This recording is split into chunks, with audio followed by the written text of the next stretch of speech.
Revhiko 22 vhesi ya20, asi musauye nechipo chakaremara nokuti hamungagamuchirwi nekuda kwacho.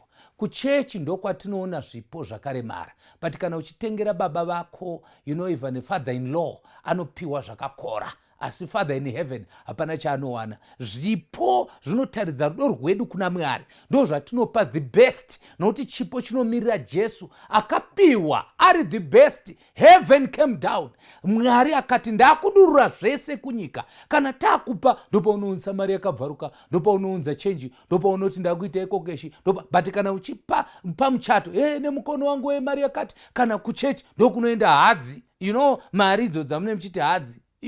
Ngatitendei Mwari nezvatakaitirwa, handisi kuti vakadzi havana pawa.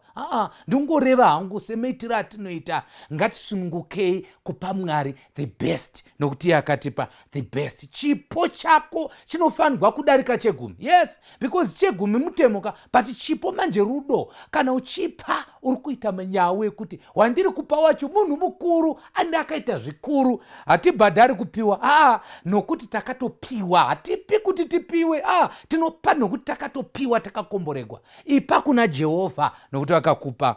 God bless you.